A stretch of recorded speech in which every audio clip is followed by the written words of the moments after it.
Hello and welcome back to another out-of-spec detailing video here from Clear Detailing in Northern Colorado. Today we are talking about paint correction, that is cutting and polishing your vehicle's paint, and we're going to be doing it with a black Mercedes GLS 63.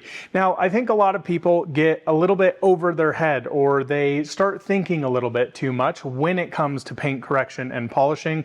We're going to be talking about all the different techniques, talking about the tools you need, talking about your pad choice, talking about your polish choice, your compound choice, because it can be dizzying with the amount of options out there.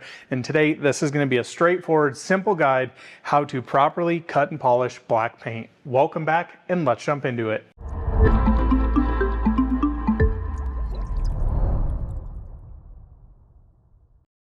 So with this video, what I'd like to do is bring you guys in, give you a wider understanding of why I do things in paint correction and polishing terms.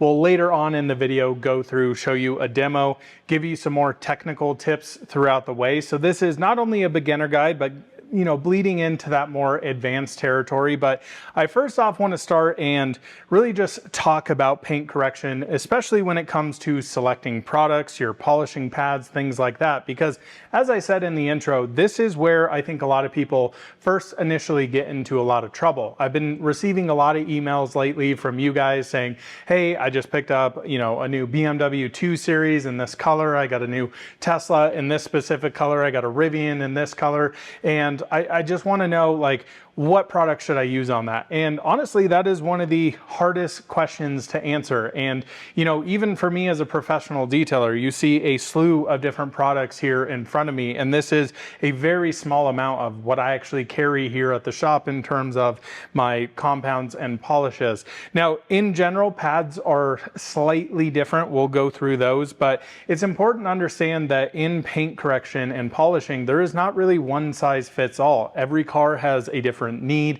Every car has a different level of what you're trying to achieve and the current condition of it. You also deal with different types of paint from different types of manufacturers, hard paint versus soft paint, and kind of everything in between.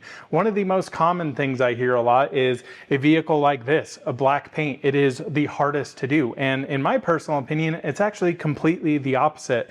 I think most people think black paint is hard because you can actually see everything, but that is actually what makes it a lot easier to work on, because you can see your results very easily. This car, for example, is just swirled to heck. That's why it's here at the shop, getting a paint correction, getting a polish, getting ceramic coated so we can protect it for the next future upcoming years here. But this car out in the sunshine, it swirls everywhere, all sorts of imperfections all over the paint. Now, if you had this exact car in white, it would definitely show a lot less in direct sun, but if you get it in the right light, you put your scan grip lights on it or have it in a bay like this, you will definitely be able to see those imperfections in it. So for me, actually working on black paint is way easier just because I'm able to see it. I know exactly what I'm working on, and I'm not just kind of blatantly skipping over things. Even though I'm doing the work there, a lot of the times on these lighter colored cars, you can miss it. So I think, number two, the common misconception is having an all-in-one product, having one specific compound that works on every single vehicle. I've been paint correcting and polishing cars for the last 12 years of my detailing career. I'm not the detailer who is showing up to someone's house with a mobile van, washing the car, getting dino nuggets out of the back of the seats, scrubbing out ketchup stains and things like that. There's absolutely a need in the detail world for that. But my specialty is working on stuff like this, restoring it back to new and then protecting it, or taking a brand new car, perfecting it, and then protecting it for years to come. So for me, what I look at is kind of an area like this, where we have polishes, we've got compounds here, we've got different pads. And again, there are quite literally hundreds, if not thousands, of different polishing pads out there, all claiming to be better than the next one. And same comes with all of your actual liquid mixtures here, whether it's spray polishes, whether it's polishes like this and compounds like this. It can get very, very overwhelming. Now, in general, what I would say with paint correction is it's actually a lot easier than most people think, but it's also a lot harder. Again, when it becomes harder is when you get a car that is not reacting how most cars actually do. If you're working on an unbelievably soft paint, if you're working on an unbelievably hard paint, or it's just being finicky, you've got a lot of oxidization on it. There's many factors that go into this. So in general, what I would tell you, again, most people ask me, what is your recommendations? I first want to start off with pads. Now again, hundreds and hundreds of pads out there. My go-to almost every single time, without a doubt, is going for a Rupes yellow foam pad for my finishing polish. This will finish down amazingly well as long as you pair it with the right polish. And then for our cutting, I use Meguiar's microfiber cutting pads. Now, unfortunately, there's something changing with these pads. These are actually being discontinued by Meguiar's, or so I've heard. And I'm pretty surprised by that. Sounds like they're coming out with new versions, so I will be one of the first to be ordering these because these are absolute lifesavers for me. Now, the way I choose, or the reason I guess would be a better way to say it, I choose microfiber cutting pads is I feel like they give you a more consistent and thorough cut instead of using foam for your cutting. Foam pads, especially in the cutting realm, I find are a little bit too hard, a little bit too rigid, and especially working on cars with a lot of curves, even something like this with a lot of kind of peaks and valleys in it can be very hard to get into those valley areas. And I have never been a fan of cutting with foam. I always come back to microfiber, blowing out our pads. We'll talk about that a little bit more. Now, to pair these pads, I would tell you in general, like I said, I've got probably 30 or 40 different polishes here at the shop. There are two main ones that stand out for compound and polish alike. Now, on the compounding side, always what we start with, of course, CarPro Ultra Cut. Now, I think a lot of people would say, wow, that's a pretty aggressive compound. Why wouldn't you use something less aggressive? And I would tell you there's a multitude of reasons for this. I think a lot of the times people select the wrong compound, and something that is kind of a middle of the road compound, kind of leaning on the side of polish, but has some cutting ability, finishes down nice. And the reason I often select a heavier cut compound is it's less actually aggressive on the paint. What I mean by that is naturally, if you have a compound that cuts quite a bit quicker, you are heating up the paint less. Naturally, you can take off less paint. It's kind of like sometimes thinking about this when you're digging a hole. You know, you can absolutely go in and dig a hole with a little spoon. That would be kind of doing it with a polish. You can also go to a complete backhoe and just scoop out a bunch of dirt, hence taking a lot of paint off. That would be like using something like this.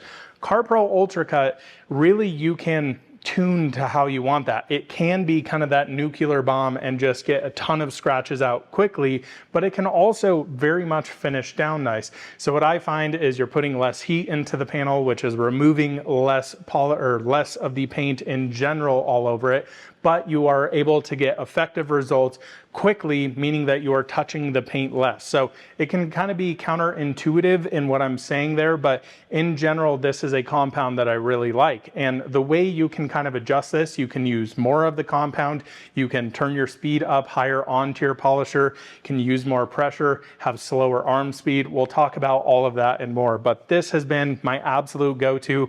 And honestly, 95% of the cars I work on, this works absolutely perfect when paired with Meguiar's microfiber cutting pad.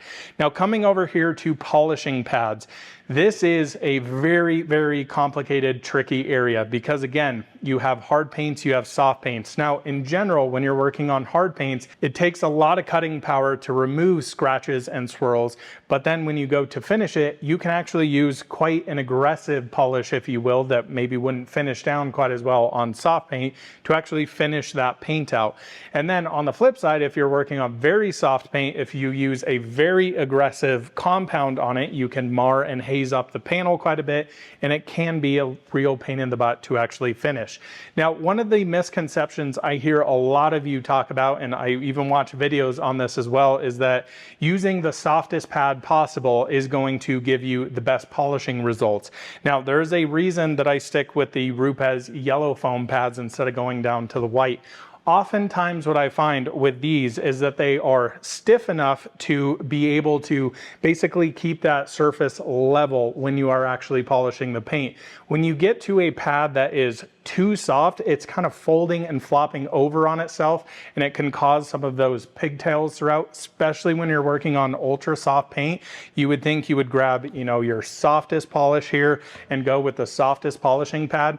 What I actually find a lot of the time happens is that if you bump up your pad a little bit and still use a kind of nice polish, a light aggressive polish, it'll actually work very well. Now, my recommendation, bar none, for polishes is Koch Chemie Micro Cut.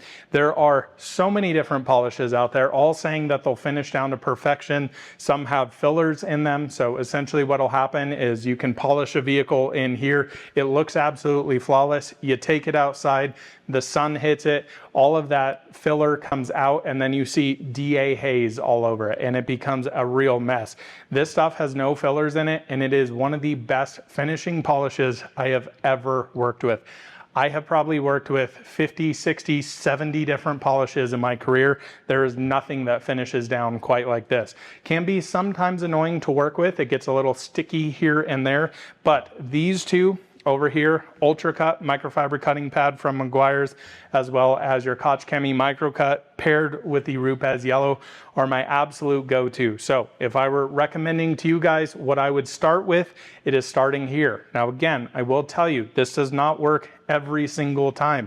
Sometimes this compound is just too aggressive for a soft paint. Sometimes this will not finish out 100% properly, and you may need to go down to an even lighter polish. We'll get into all of this. So what I want to do now, I want to bring you back to the Mercedes here. I want to show you a 50/50. I want to talk about some of the tools we use. Importantly, I want to talk a little bit about using something like compressed air. Now, this is a kind of theory that came up from the absolute master, Kevin Brown. So this is not my invention of how to paint, correct, and polish vehicles, but it is using compressed air or something similar to have residue control, as Kevin calls it. Now, what you need to understand about residue control, especially when we're talking about compounding our vehicles, we are actually removing those microscopic layers of paint. It can be, the top layers that are either oxidized, but essentially what we're doing is grinding down that paint to get to those scratches. Now, in general, what you want to do when you are paint correcting a vehicle is remove the scratches and stop. You don't need to keep going there because you have a very small amount of paint you are actually working with. So you are trying to get the surface looking as nice as humanly possible. There will be scratches that are through the clear coat into the color coat that if you try and dig after those, you're going to burn the paint. Then you're starting to have to repaint panels. So in general, what I look for is you're trying to get that down there. But again, that residue control, all that paint, all of the compound, that slurry that's coming into there, especially on microfiber cutting pads, can really pile this down and make cutting less effective. Now, this also comes into polishing as well. Again, if you're working on a very, very soft paint, residue control is everything. There is a lot of finesse that goes with working on soft paint, and most of those typically are some of the non-metallic solid black paints that have absolutely no metallic in them, and they can be a real pain in the butt. Some of them can be hard, but most of them are really on that softer side, and they can be an absolute bear to finish. So again, that residue control, even if you're working on a soft paint, you just have lots of paint you're dealing with, and especially when it comes onto the pads here, can be really tricky. So using the blowout method, getting that polish out of there, getting that paint residue out there, starting fresh is really, really important. Now, you can also use something like this. This is for cleaning your pads. You can use pad washers. I personally am not a fan of pad washers because you're adding water into it, which just makes a whole other element. I use compressed air here at the shop for both compounding and both polishing.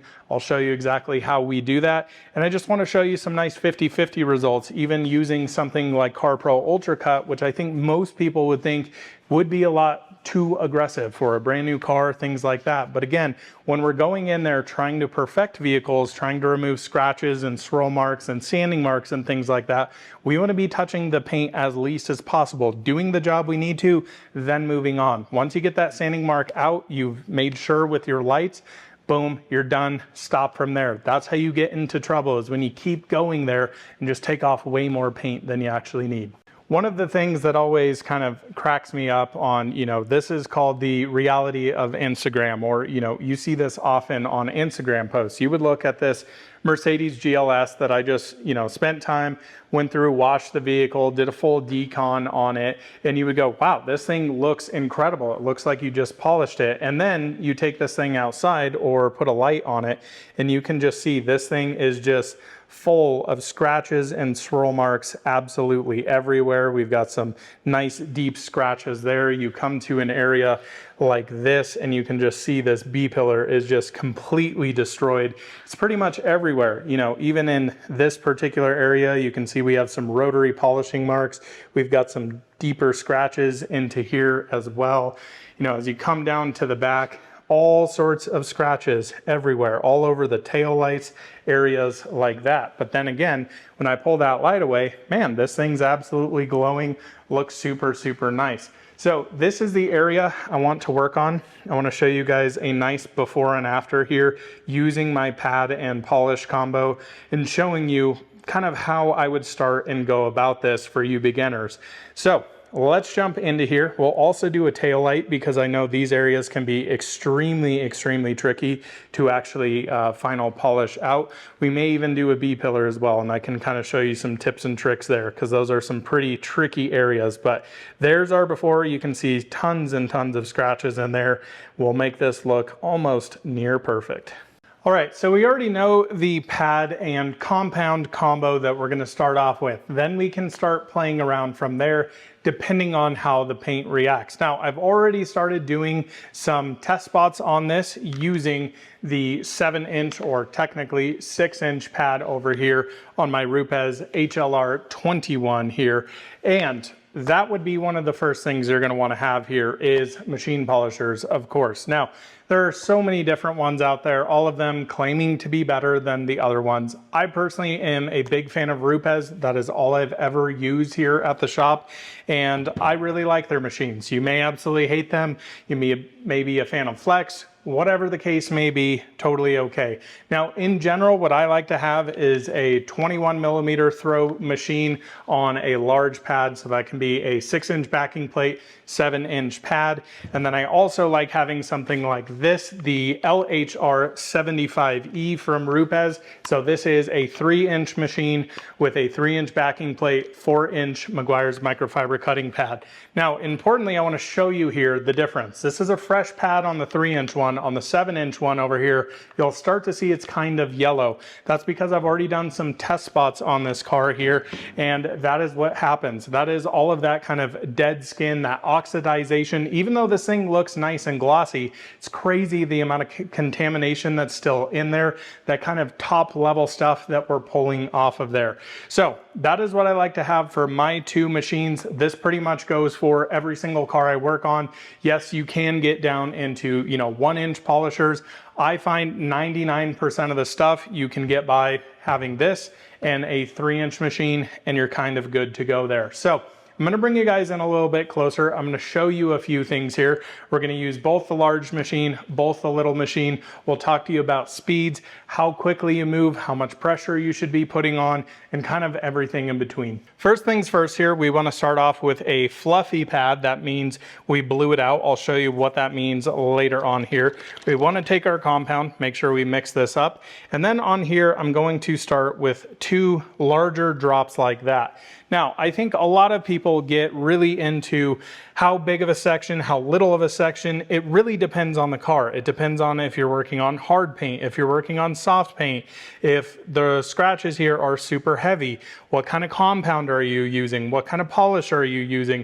Everything has a different workability with it. So a lot of the times, start small, then start expanding to make things a little bit quicker. So what I like to do here I'm going to come in here. We're just going to pat this down.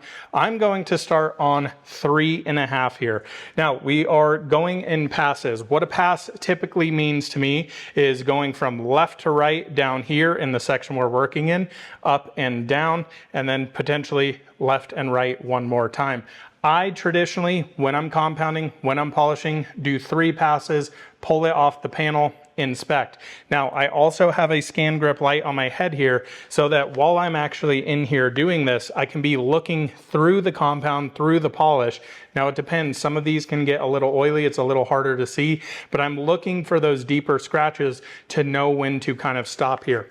So once we've got this spread out, we're just going to turn the machine on and we're going to start working in those passes here.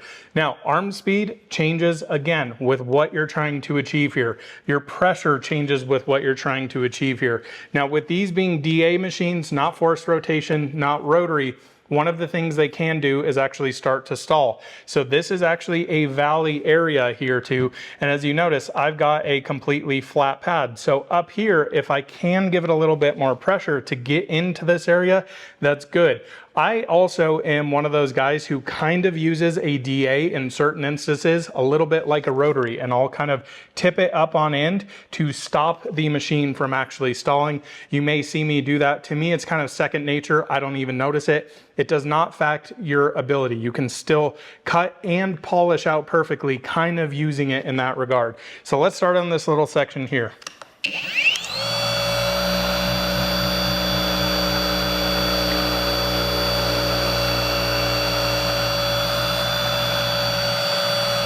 So you'll see I'm doing overlapping passes here.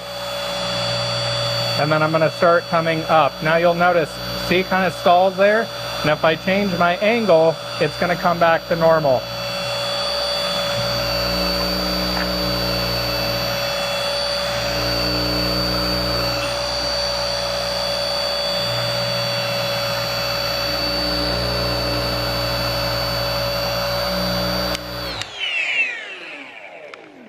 All right, so once we've finished our passes there, we're gonna do our inspection wipe. And one of the things you can tell by wiping this off is how this paint is reacting, if it's a little harder, if it's a little softer. Let me grab the camera, I'll bring you in here quickly. All right, so I wanna bring you in here just after that quick 3 passes here. Now, importantly, I can still see in this area, we've got a little bit deeper scratch.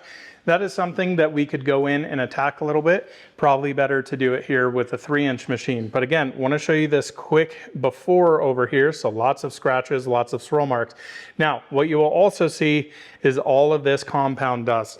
And that is one of the things that comes with paint correction. It is a messy, messy process. These cars kind of have to get ugly before they get really pretty. So here's our before. Here's our after down here.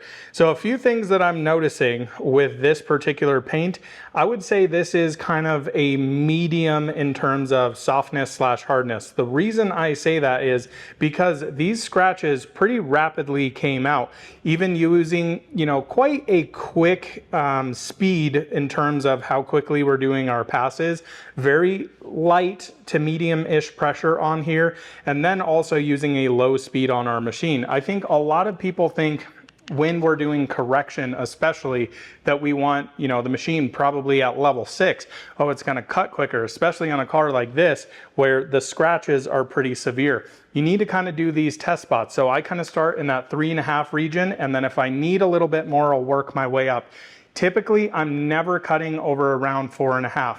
The thing you want to do here is keep that pad moving. So as you can tell in this area, we've got multiple little kind of bumps into the panel. So I'm adjusting constantly the kind of pitch of my machine there, making sure that is spinning. So I'm always watching that. I can kind of feel it and I know when it's going to stall. So I already kind of preemptively do it. But overall, you can see this is looking absolutely incredible there. Now you can still see, of course, back here, some pretty big scratches on the back, not trying to get right into that area, but even over here, it's just a massive difference pretty darn quickly there. And again, that's one of the beauties here with Ultra Cut. Even though this is, you know, slightly on the kind of medium side in terms of hardness and softness. We're getting very rapid cut with very little amount of time onto the panel, amount of heat on the panel, and without using a ton of speed. And you guys can see how this is finishing down. I would not call this car or this particular paint hard by any stretch of the imagination. This actually seems right smack dab in the middle to me.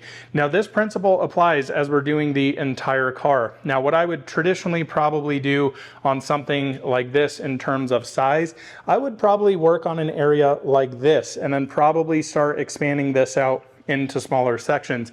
It's very tricky for me to tell you exactly what you should be doing in terms of size. I really dislike that a lot of folks out there who either sell these compounds, sell these polishes, put you in this box of, oh, you need to do 2x2, nothing bigger, nothing smaller, you need to let this work. It changes without every car, and it changes throughout your actual correction. So by the time I've started here, you know, to the time I get up front there, my pad can be overloaded and it can be a real pain in the butt. So this is looking pretty good. I'm going to refine this little area up here. We're just going to keep this little section. We'll come back in and polish it. So starting off here with our 3-inch machine, you can see this is brand new pad. I personally don't prime my pads. Lots of theories out there. I've never had an issue not priming my pads. I just don't do it. And I still get phenomenal results. So I don't know, just one of those things. Now, on these machines, it's kind of counterintuitive. You would think, okay, this is only a 12-inch throw on here versus a 21, and we are working on a smaller pad. You would think this doesn't cut as well. It's actually exactly the opposite. This has way more cutting power than the larger machine because you are confining that area. Naturally, you're heating it up a little bit. So on the back of the machine here, I'm gonna probably even start for our cutting down at 2. Now again, I think a lot of people would originally come in here and just turn it on 6 and go to town. Number one, what you're gonna do is rapidly heat up that panel very, very quickly. And then they're gonna go really, really, really slow. They're trying to grind down those scratches.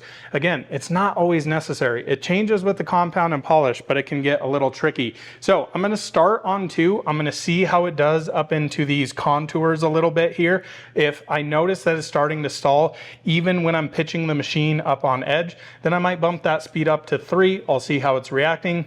Could bump it up to 4. Typically, I never run this machine over 4 or anything like that.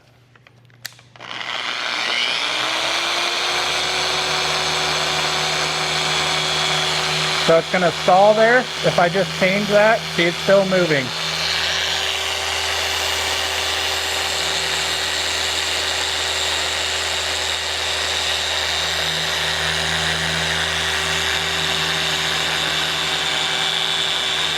So what you'll notice I do, I'm constantly adjusting to try and get that not to stall there.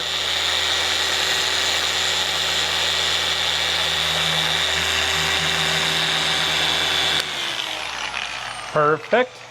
So again, you saw I really did 3 passes there and perfect. Yep, so pretty darn soft up there.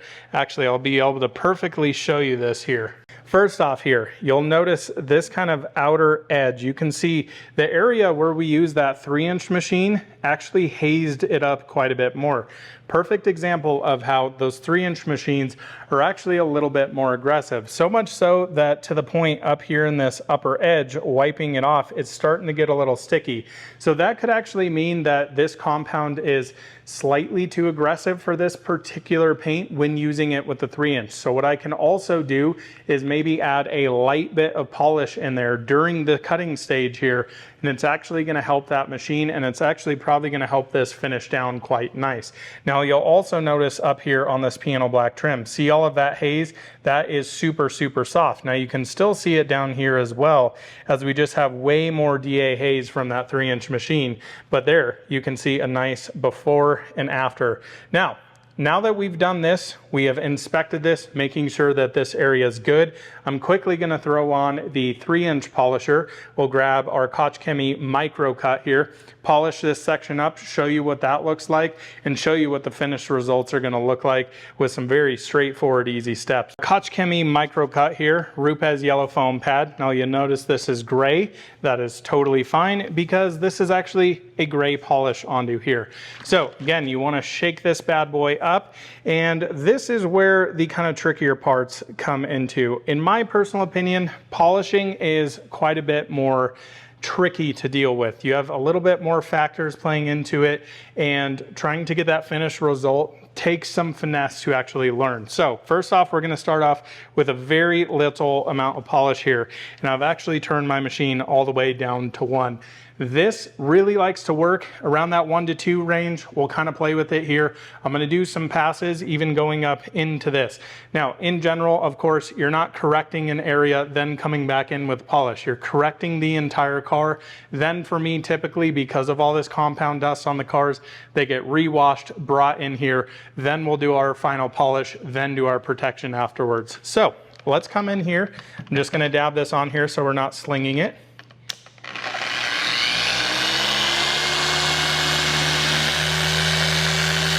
You'll see that area, I'm putting it up on edge. It'll still polish out just perfect.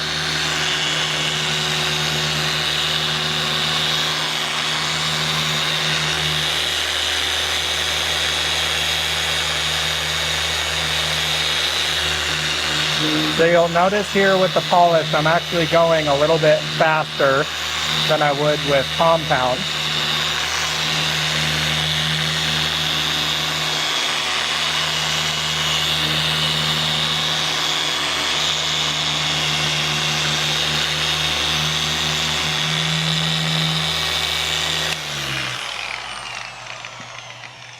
And that should be looking pretty darn nice. We'll definitely check that piano black area up there to make sure we did a good job at getting that absolutely perfect. It's looking pretty good, but may need a little bit of a blowout. Yeah, let me bring you guys in a little bit closer so you can see that nice 50-50. So again, here is our before. It's all compound dusty and things like that, but that's our before. And that, my friends, is our after. Very, very straightforward, and look at that paint. Absolute perfection. I can't tell you how many years it's taken to be able to just quickly do something like that and really not even think about it. That is damn near perfect paint right there. And again, that comes with years of experience, knowing the pressure to use, how much compound to use, what speeds you should be using, and it changes all the time. So every time I'm doing test spots on cars, I'm gathering data, if you will, on in my head of, okay, it's not wiping off nice, maybe I'm using too aggressive of a compound. And this plays into your compound and polish selection here of having diminishing abrasives versus something that has a very long work time. Now, in general, when you hear that a polish or a compound has a long work time, that means it doesn't have diminishing abrasives. Now, I really prefer to use compounds and polishes with diminishing abrasives. What does that mean? So what that means is when I initially come in here, it's getting a really heavy cut, and the abrasives that are both in the compound and the polish are really chewing everything up. And then as you use that, you think about it on a plateau, it's like really heavy and then starts to come down, finishes out nice. That's the way I'm able to, on a microfiber cutting pad with a really heavy compound like Ultra Cut, be able to finish down relatively nice, then come back in and actually polish this with very minimal effort. Now, I also want to show you up here on the piano black. Now, to the naked eye, it's almost perfect. In the camera here, I can still see an ever so slight bit of haze. Now, typically what I do on soft piano black plastic like this is, number one, I do it last. So after I've compounded the car, after I've re-washed it, bring it back in here, I polish all the painted sections first. Then I come back in with my Koch Chemie Microcut. I would probably do this entire thing, do around 2 to 3 passes. I would come back to my workbench here, blow this pad out, come back onto the panel. I would not actually add any polish here. The reason being is those diminishing abrasives. So we blow it out, we get rid of most of the abrasives in there, we're using most of the oils left over in the polish, letting the pad actually finish it out. And again, if you were to grab a white foam pad here, you're probably gonna scour it more than that yellow pad. The other thing with polishes is these foam pads will break down over time. Sometimes when they're brand new and you put it on a soft paint, it may haze the heck out of it. When you start to break it in a little bit, and that's not just priming the pad, it's kind of heat cycling finding that when it heats, it kind of starts to sink in the center a little bit, get a little bit softer, then it starts working, but it can also work against you. So going on a low speed, especially with your polish, really helps. So this would be a very simple, blow that pad out, do another 2 passes, and it would be 1000% perfect on there. I have zero doubts about that. The other thing that could be going on here is the tape actually affecting your polish ability or your finishing ability here.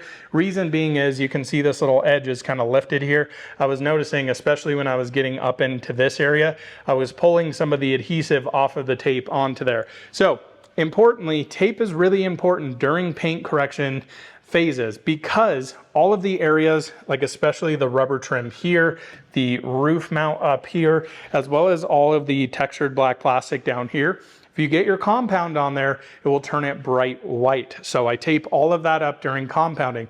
Now, importantly, when I'm finishing, I don't want any of that tape residue affecting any of this, but the nice part about using Koch Chemie Microcut, and this is not only Koch Chemie, but a lot of polishes out there, is you can get it on areas like that rubber, the black plastic trim, without actually turning it completely white. Now, that's not to be said for all of them. Some of them I use, even jumping up to Koch Chemie Fine Cut, which is the yellow bottle of this, has a little bit more abrasives in it, will turn all of that bright white, but this one seems to work absolutely perfect, so that's why I use it. So pretty interesting stuff here, guys. And again, I don't expect you to grab this compound polish combo, come to a black Mercedes like this, and get exactly the same results. It's taken me 12 years to be able to get here and just be able to look at a panel, feel it while I'm working on it, fine tune, adjust, add more product, add less product, maybe start mixing products to get my desired results. But for me, this is looking 100% perfect. Man, that is just insane clarity on there. Look at that freaking paint sparkle. So that is the basics of paint correction and polishing. I hope you guys enjoyed this one. We were able to show you some of the polishing of the piano black here. We could do a B pillar there. I already have some separate videos how to do exactly those, but you see the end results there. And yeah, this is what I do. It takes a lot of time, takes a lot of effort, takes a lot of energy to get to this point. But I think in general, a lot of you can get there, get really nice results. The thing I would tell you is to just practice with it. Don't be afraid of it, but I think make some smart decisions. Don't come in here and just throw heaviest compound at it, turn your machine on speed 6, and then never be able to finish your paint out. It just becomes this very tricky phase if you do that. And also understand, the more that you start playing around with it, probably the more you start to understand how these work. And again, one of the challenging things as a professional detailer is when a car comes in like this, I have no idea what I'm getting into, but the expertise, the amount of different products I have for those unique situations, because this could have totally gone completely different. I could have grabbed, another compound on here, could have hazed the heck out of it, grabbed the wrong polish, and not get the results I was looking for. So it just takes time, it takes know-how, it takes knowing what you're looking for. So it is simple, but it's also hard. I do think a lot of you can learn this. Just don't feel like you're gonna learn this overnight. It's taken me years and years and years to get to this point where it's kind of second nature, if you will. So hope you guys enjoyed this one. Hope you guys learned some information on this one. And at the end of the day, it's all about having fun with your car, enjoying it, making it look as good as humanly possible, and keep them clean. We'll see you in another one soon. Bye-bye.